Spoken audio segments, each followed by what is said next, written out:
Hello there, it's Critic, high on caffeine, potentially a little bit delirious from watching too much Alien Earth. Who knows? But let's have a look at episode 3. I mean, this is awful, so I'm going to absolutely eviscerate this episode. So I'm going to start off, because people sound a bit negative, about a few of the things that I do like about Alien Earth, because it's not entirely without merit. The production values are very good. The show looks good. And although I take the piss out of them for reusing assets like that corridor over and over again, that's just a smart budgetary decision when you're making a TV show. Star Trek did exactly the same thing. The show looks good. Some of the acting is also very good. Not all of it by any means, but some performances definitely stand out. Sydney Chandler is doing quite well as Wendy. I think there's a good portrayal of a character there, even if the TV series doesn't really want to characterise her in any particular way. I also like Babel Cisse's Morrow, and we find out more about him in this episode. Timothy Olyphant is also committing as Kirsch, popping his synth cherry as an actor, and I can't really judge the rest of the Lost Boys at this point. The actors have just been given the direction just to act like children, and that's what they're doing. They don't really have too much characterisation at the moment, but then again, nobody does. And I have to say that I do quite like the score to Alien Earth. The score, not the soundtrack. I love metal, but I don't really want it in my Alien show. It just kind of dates it. So, let's get into Alien Earth Episode 3, Metamorphosis. Strap yourself in. We're on an express elevator to hell. Going down.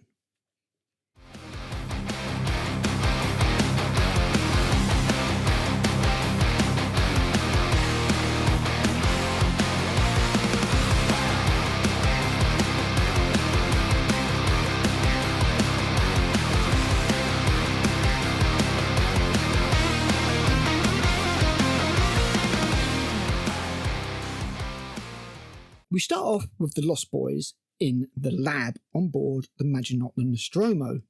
Nibs, who's the ginger girl, who's just sort of vacantly staring at anything like she's been majorly traumatised, is whinging about her name, saying she didn't get to choose it, and basically, why does Wendy get to be Wendy? And the other one, the brunette one, says because Wendy was first. Lily Newmark, the actor for Nibs, pretty good, but she's just a little bit stare off into the distance psycho-y. I would like to see a bit more nuance, but yeah, it's all right. Sadly, the script writer here completely forgot that these are meant to be children and has one of the Lost Boys say something like, oh, Tootles was always stepping off and missed out on the action. Stepping off? What pre-teen says stepping off? It's even more egregious considering what comes later in the script. So anyway, Kirsch contacts Cavalier and Cavalier's like, look, it's not a search and rescue mission anymore. You are to secure the specimens. That is your number one thing, your number one priority number one, if you will. And your mission is to bring those back to Prodigy, even though Kirsch and pretty much everybody else is going like, no, these are dangerous. We shouldn't have them on the island. He's like, yeah, do it. Cavalier is also pissed off that Kirsch allowed Wendy to wander off and says, look, go get her, basically. Cut to Wendy, who obviously went off looking for Joe at the end of the last episode. And I've got to say, I do quite like the way that the catch-up, the previously before on Alien Earth, plays over the opening credits. Credit where credit's due, I like that idea, rather than a whole chunk of stuff at the start of the episode. So Wendy's looking for Joe, and she finds him in the back of a truck, all resined to the wall, because apparently the alien's gone out of slaughter mode now. The alien then turns up behind them at the entrance of the truck while she frees Joe, and then she stands up and she's in front of Joe, and the alien's like hissing, and then it just disappears and goes on top of the roof. Wendy then stabs up through the roof. She's super strong, it makes sense. Remember, the hybrids are super strong apart from when they're not. Skewers through the roof and skewers through the alien, causing acid to leak through the roof. The acid does not destroy the blade that she's got, which is just a paper cutter. Okay, but it does go through the roof in no time and start going through the floor. A little bit also splashes on Joe, on his vest, but he just takes it off and he's fine. Don't remember that being the way that alien acid works, but okay. This alien that slaughtered loads of soldiers and Pompadour partygoers just goes on the roof, gets skewered, and then gets really pissed off because it knocks the truck over, throwing it all over the place. This alien on its own topples the entire truck. I mean, it's not a small truck. It's got to weigh a good few tons, but no, apparently the alien just, topples it all over, which means that the hole that the acid is making in the roof is now on the side and becomes a great big whacking hole. So Joe sort of stands up, the alien's disappeared, and he's looking for Wendy. He grabs a hook to protect himself with. Despite the truck getting smashed all over the place, no acid has been thrown anywhere. No one's been splashed by any acid. Marvellous. Joe gets to the entrance of the back of the truck, looks about, and then kind of gets skewered by the alien. Now, the editing is really bad here, because it makes it look like it's from behind, which is impossible, because he's just walked past pretty much nothing in the truck. So there's no way the alien can be behind him. But then you see that the alien is outside the truck, to the side, where he quite obviously would have seen it, but it snaked its tail round the side of the truck, into the back of the truck, and behind Joe. I mean, just look at the editing. Hopefully I can get away with this without the overlay. There's no fucking way. Anyway, Joe gets skewered through, looks like through the side, sort of like the sort of like just below the sternum to the right-hand side. Gets skewered, but obviously this is Disney, and you can get skewered by things like lightsabers and alien tails and be absolutely fine, more or less.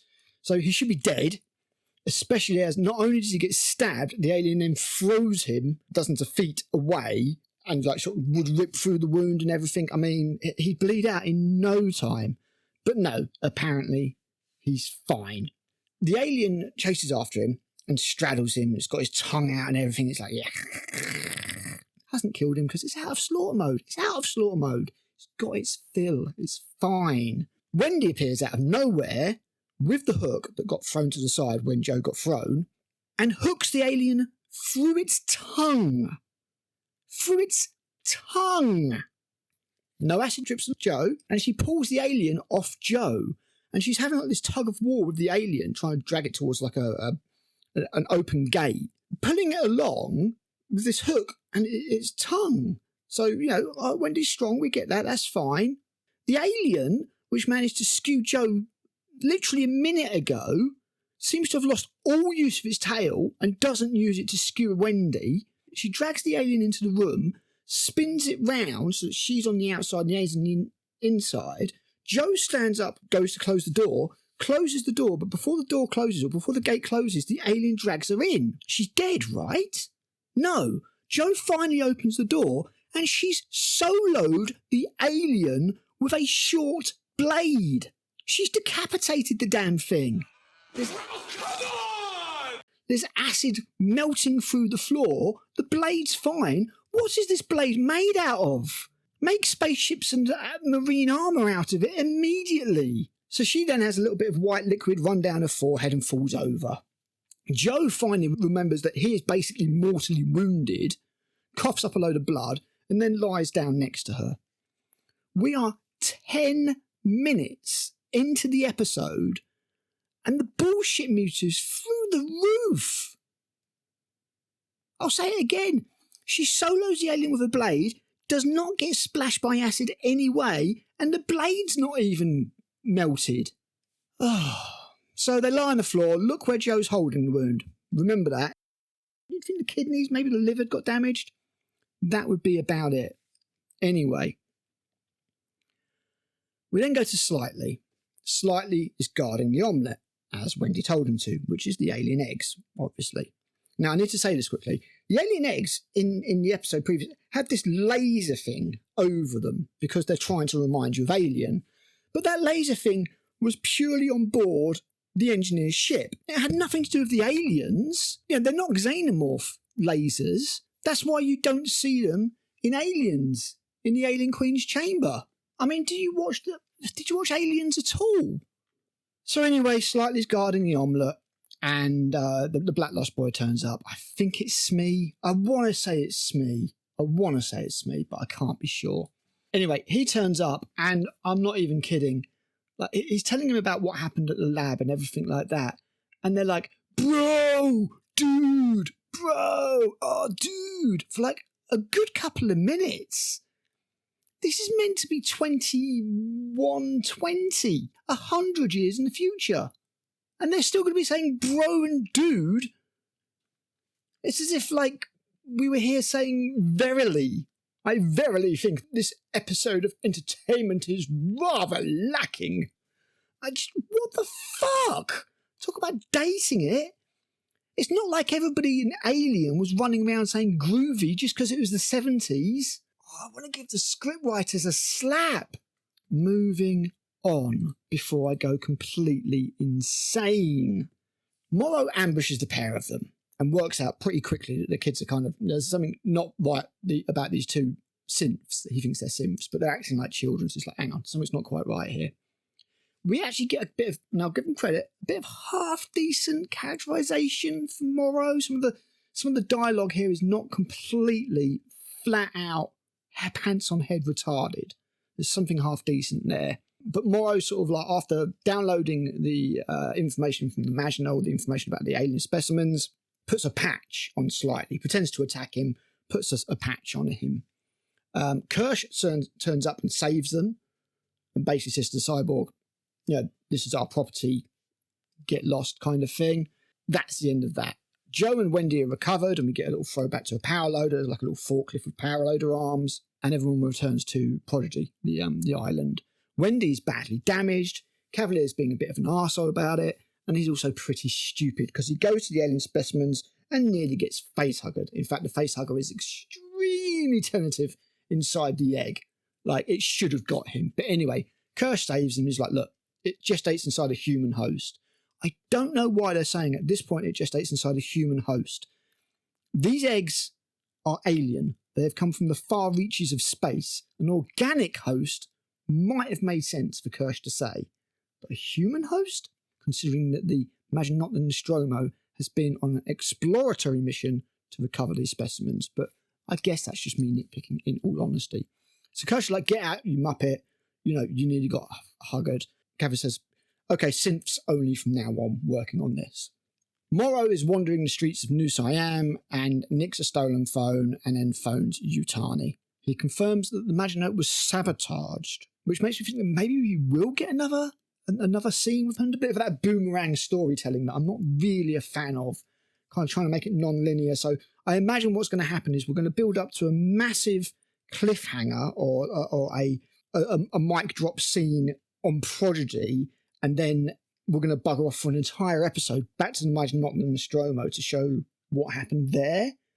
I think that's what's going to happen, so we'll have to see.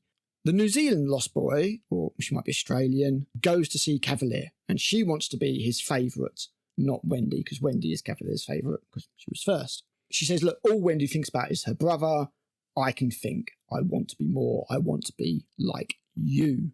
And Cavalier's like kind of grooming these kids. No, not in that way. He's like, okay, well, you've got potential, so I'm going to give you a load of information and then we're going to play, is what he says. Because she's like, I learned French like last week in a day or something like that. So he, remember that Cavalier's whole motivation is that he wants somebody more intelligent than him to talk to. Kind of a God creator type. A God complex versus creation type of thing, where he wants his creation to be more intelligent than him and supersede him. You've got that whole kind of aspect there, which is one of the few intelligent and, worthwhile concepts in this show. So, yeah, he's saying, look, I'm going to test you. You're not my favourite, but you're in the running. Because there was a bit earlier where Cavalier was saying to the young lad, Lost Boys, like, well done. And you can see how they smile when it happens. Because children like to be praised. We then go to Slightly again, and he's watching yet more Disney. Clearly, this is some kind of nightmarish world where in the future, the only entertainment available to people is Disney shows. Horrible. Just horrible. That's the true nightmare, not the xenomorph. Anyway, he gets contacted by Morrow. And it's weird because earlier Cavalier was like, we recorded everything you saw on the spaceship, so we know everything already kind of thing. We're constantly watching what you do. But they're not monitoring Slightly when he has this conversation with Morrow. Okay, yep, fair enough, whatever. So there's a bit of bonding going on. We get some more information about Morrow, that he was a father, he had a little girl. As one of the only characters in the show worth giving a damn about, even though he's effectively the bad guy, there could be something there going forward, so we'll have to wait and see. But he's calling Slightly from a BDSM club. Seems a bit weird. And he's like, look, will you be my friend? And Slightly's, yeah, okay, I'll be your friend. Right, so we then go to Nibs. And Nibs is walking through that corridor that we've seen loads of times, and that sanitizer dude is still there. Still sanitising that wall. What the hell is going on? A job for life. Basically, the guy sort of turns and looks at her, and she goes back to her room or whatever, and she's poking her eye, thinking about the octopus alien thing. So whether we're meant to think that maybe it's infected her somehow, I don't know. It's a synth body. It shouldn't be able to. But yeah, that's basically going on. Right. We're almost done. Thanks for sticking with me. Wendy wakes up next to the woman character who obviously has kind of maternal feelings for her. Wakes up, wanders off. Joe is still alive and wakes up. They extract his lung, which seems to be damaged. Now, I don't think this could be from the alien because he didn't get pierced there. I mean, my lungs end just below my sternum, I suppose, but yeah, whatever. So they take out his lung, and then while Wendy's walking around, presumably trying to find Joe, they extract the facehugger from the egg and then extract the embryo from the facehugger, and it kind of looks like a tadpole. Thinks a cannon break, but yeah, whatever. And she feels all of this. So while they're doing this to the facehugger and it's kind of screaming, she's being affected by it. Fuck knows why, I don't know. It's a robot body, she shouldn't be, but maybe there's something very clever there that I can't see. They put the embryo into Joe's lung that they're like hooking up to some kind of breathing apparatus and put in a jar of liquid. And the embryo sort of goes into the jar and goes into the lung. But it's not going to grow there. If you remember from the original Alien, when Kane wakes up and he's got the chest burster kind of gestating inside him, he needs to eat. He's stupidly hungry because the chest burster needs to have nutrients. What nutrients is he going to get from a lung? A damaged one at that. So I don't know if they're going to put the lung back into Joe, but the lung seems like a bit of a weird... yeah, okay, whatever. So the episode ends with Wendy convulsing on the floor and Metallica, Wherever I May Roam, is in. Yeah, that's it really. I mean, I will say there's at least a little bit of intrigue here. We're getting into kind of the main plot, I feel, and there's a little bit of intrigue. But man, it's so badly written, scene to scene, and some of the editing, and it's just another example of a badly written show. The writing just doesn't seem to be showing any signs of getting better. There's a flash every now and again of something that I'm like, oh, that's almost a good bit of characterization, or that's almost a good bit of plot development or something like that. But all the rest of the time, it's written by absolute muppets.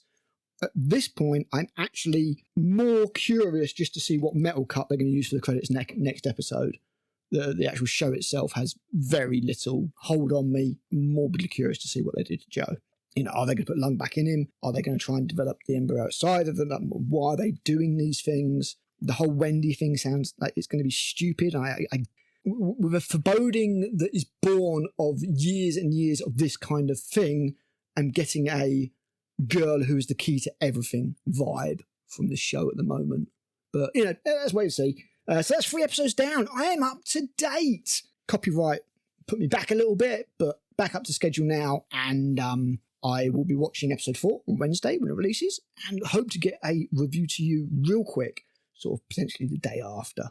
If you liked what you heard, drop me a cheeky sub. I'd really appreciate it. It's a brutal environment out there for people who do like the entertainment commentary, unless you're a reaction channel and you just leech off of another more established channel.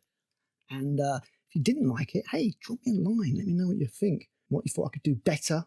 I might even take some of that on board because I'm always looking to make the channel better. Anyway, till next time, I've been Critic. I'll be back with another video soon. Bye.